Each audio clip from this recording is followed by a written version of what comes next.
Good morning, everyone. There's a look from our Unico U.S. Bancorp Tower building downtown Portland. Thank you so much for joining us today. You've seen our next guest perform in everything from Grey's Anatomy to Better Call Saul to Night Court, just to name a few. They bring double the comedy and double the fun to the stage. We welcome back to AM Northwest actors, comedians, and podcast hosts, Jason and Randy Sklar. Good to have you back again. So I love being back in studio. We Zoomed with you last time, so here we are in It's studio. so much better in person, right? Isn't it? Just Thank fluff you. up the pillow. You can put these on. Yeah. This is like your Aunt Rita went to one pottery class, and she's like, look what I did. I made glasses. I made these. And you're like, you can't. Are you really? These don't fit on anyone's head. Are you looking at this right here? I don't know. You love coming to Portland. Love I it. know that. Oh my gosh, Portland. But we need Major League Baseball. You need a Major League Baseball team here. We've said it. We've said it over and over again. But it can't just be any Major League Baseball team. It has to be very Portland. Like, you should only be able to, like, There is no field. They follow them on Instagram, and they'll pop up somewhere, and they'll tell you where they're going to play. It's like a farmer's market in the outfield. Snapchat. You're on Snapchat with him, like, over here now? Each Okay. dugout is a weed dispensary, right? Like, this is... Slide into second, pick up some heirloom tomatoes. You know what we're talking He about. hit it in the gap to the dog run. The dogs are Dogs think they've just been thrown a ball. They're going for it. He's fighting off a Doberman pincher to relay it back in. Come on, that to me. That sounds perfect. Portland. Oh, everyone's like old-timey, like gloves are the size of like your hand. Everyone has a giant mustache. Handlebar mustache. Every hot dog is farm to table. Why are we wearing the same shirt? I don't know. We're twins and Randy's out of it. That's a good color for you. That's a great color for you. I think it looks great on you. Thank you. I I love think it it. looks great on I me, too. understand on your flight in that you met a childhood hero. Oh, so, okay. What this is happened? crazy. So we're on the flight, and on our flight, we realized that our friend Alex Edelman, who is a great comedian, who popped on our show when we were here last time, like he's wonderful. He was on the flight. Then our friends was in a band. They're in a band. They're doing something here. We hung with them. Get off the plane, and we want to take a picture, all of us together. Yeah. And we see Alex talking to a Gentleman in a mask with a cane. African-American gentleman, masks. You can't really see his face. And he's talking to him, and he motions for us to come over. So Alex worked for the Boston Red Sox for a while and has a mentor who has worked for many major league teams. Who had a 1983 Baltimore Orioles World Series ring. So he Alex is looking at recognized him, it. he's getting on the plane. And he said, is that a 1983 Orioles World Series ring? So he's telling us all this in front of this guy, and we're looking at the ring, and I say to the guy, because we're just an encyclopedic knowledge. Because we have a lot of facts that do nothing for us 99.9% of our lives. I can't remember one of my daughter's friends. I don't know her name. But he knew this fact. But I literally turned to this man in a mask and I was like, oh, you must have played with Tito Landrum, who played for the Cardinals. He's the only guy in the history of Major League Baseball who won 2 World Series back-to-back. in Different teams, different two leagues. 82 for the Cardinals and 82 for the thing. He pulls down his mask. He's like, I am Tito Landrum. I am Tito Landrum.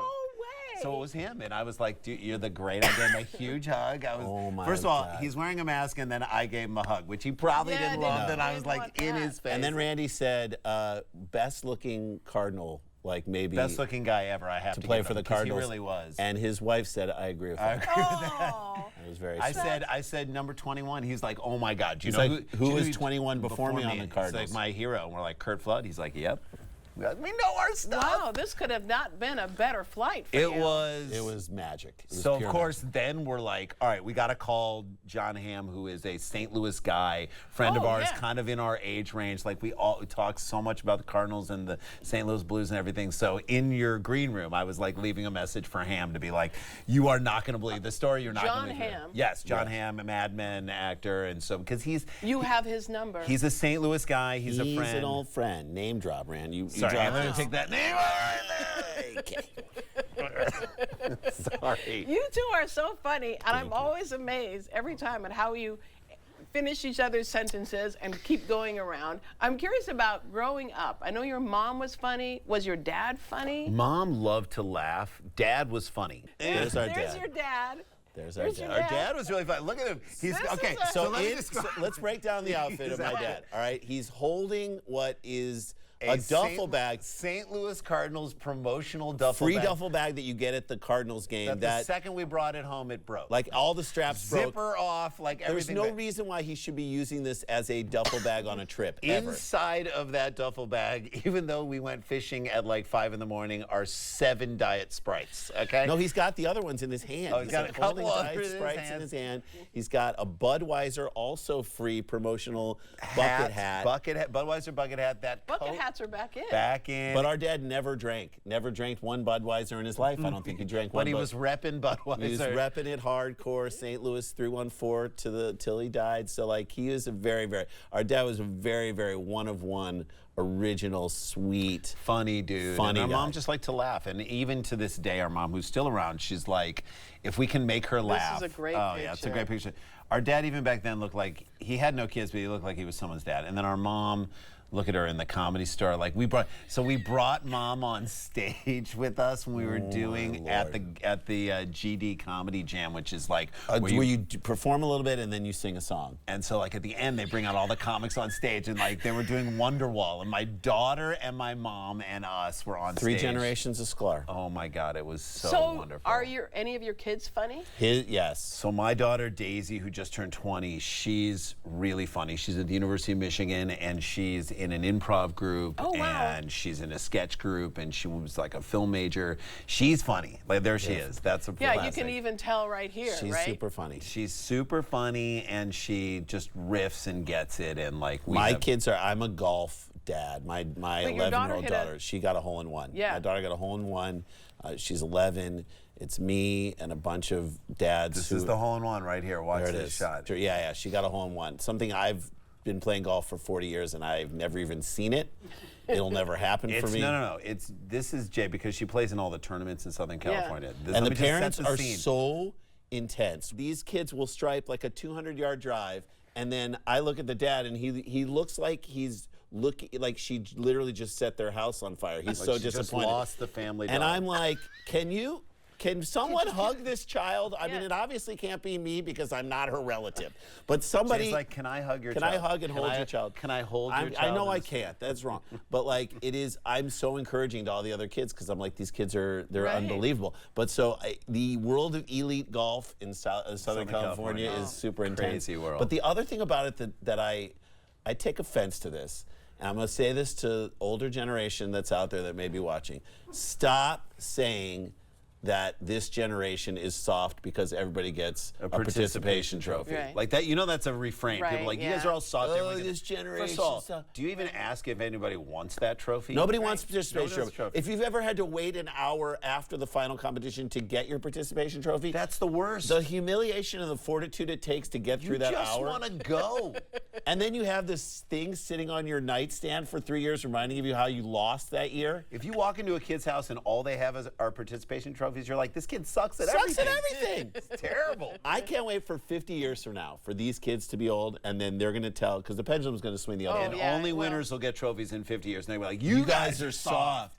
You get to lose and leave? What's that like? I had to clap for the kid who tripped me. Right? You guys could leave around for you could go get pizza and pretend you didn't even play soccer. Right? That's the no. Oh my gosh. I have to ask you this. Sure. I know it's a twin question, and I apologize for that. Okay. But I've wondered about the two of you. Yeah. Do your families live close? And are the kids close with each other? Kids are very close. The kids love each other, yeah. The kids love each other. So we live about 8 miles apart if you were to like draw a straight line from where we are in LA, but it's LA, so there's no easy way. So it takes 4 hours to get there. Yeah. In rush hour traffic. No, but they hang out. So my younger daughter just graduated from high school, and we just had like a little graduation party for her this past weekend over at my house, and she and both of his kids came over, and my kids were just so happy to see them. And his son, who's 16, and my daughter, who's 17, they're about a year and a half apart, but 2 grades apart in school, but a year and a half. They are like brother and sister. Yeah. Because I have 2 girls, he's got the only boy out of the 4 of us. Like, they're super, super close. I love how close they are. They text each other and they talk all the time, and it's like... It's very fun. It's a wonderful relationship that you know, all these kids will be very close as It's they get older. fabulous. I great. love it. Love it. You two do work so well together as a team, more so than any team I've ever seen. Oh, But thank you. growing up, being a twin, did it ever bother you? Did you two ever decide, I don't want to do this? Here we are. What are we I looking at mean, here? It's just feathered puberty hair and just pimples and like we had like puberty necklaces. beating the life out of us. We had necklaces like we were in the mafia. Like we were just. What are we in the junior mafia? It'd be a shame if something happened to this facility. Yeah. We were such crazy kids. We were insane kids. No, I think, so here's one thing I think our parents did, which was really smart. They gave us separate rooms. Now, it's St. Louis, so they could afford it. They had a house where we each got our own bedroom. You know, it wasn't a luxurious house, Right. but we each got our own space. So when we could retreat to our own space and take time to ourselves, I think that was a very big part of our growing up. We did take time to ourselves. We had different friends at times. Sometimes we had the same friends. But we it just was- didn't make a conscious effort to do any one thing. We definitely got on each other's nerves. We definitely fought with each other. We played on same sports teams and stuff. So we wow. played baseball, and I just remember we had a coach. I mean, this guy was like, You'll tell this story, and I've got another baseball. really our First of all, great name. Barry Rinderknecht.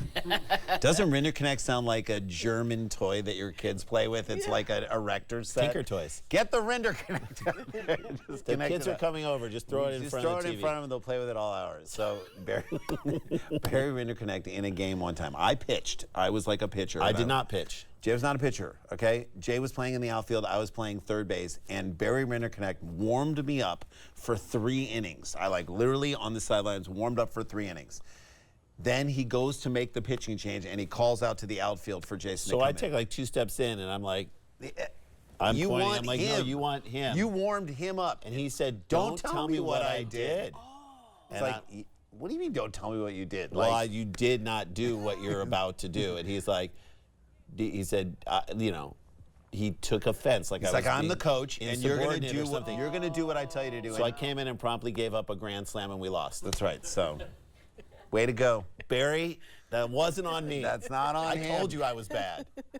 The other funny story is that you talk about us getting on each other. Yeah. When we play sports, it's worse when we're on the same team because we're so hard on each other the way we're hard on ourselves. I remember Randy was pitching one time. I was in center field, and I was so mad that he wasn't throwing strikes. I was so mad that the kid who was on second base on the other team turned around and was like, take it easy on him. Give him a break. Give this kid a break. I'm like, This guy's on the other team. He's yeah, like, he felt bad for Randy can't because of what listen I to was this. saying to him from I center can't field. listen to this. So. I mentioned Night Court in the Yeah. beginning, and that's a show you watched as a kid. Totally. And Oh my then God, yeah. You got to be on it. So that was rad. We loved it so much. Our friend who was a writer on it was like, I'm pitching this idea, pitching this thing for you to be on and to be a storyline for you on the show. We're trying to get it in the first season. It got in the next season. It was so fun. Melissa Rauch, so great. But the fact that we got to work with John Larroquette, Yes. amazing. Well, he told crazy stories about how, you know, this show was shot in the same lot on the Warner Brothers lot in a different stage, but you know, a couple stages away. They recreated the entire set. I feel like Yeah, they have it's the the same same, yeah. chairs that are in the Same cafeteria. everything. So he said there are moments where he walks in or has walked into the set and been like, I don't know Feels what like year it's it- 1980. I don't know what year Wow. it is. Like Wow. that's how. Incredible. And he was exactly who you thought he would be. He was like very prickly on the outside, and then you get to know him and you kind of warm him up over the week and whatnot, and then he was just Sweet. a A teddy treat. bear. Oh yeah, you just get him amazing. talking about New Orleans and he was happy. That's awesome. Right, You yeah. guys are the best. You Oh, my really God. are. We Thank love you. it when you come to town. We love it. We love Portland, and we'll be Love back. this is very real. This plan. Everything in here is real. by the Everything way. is All real. this is These are real. I'm just gonna put these on my Thank you. readers on. Thank you, though. Randy we love and coming. Jason Sklar, thank Thank you you both so so much. You're awesome. We'll be right back with more AM Northwest. Don't go away.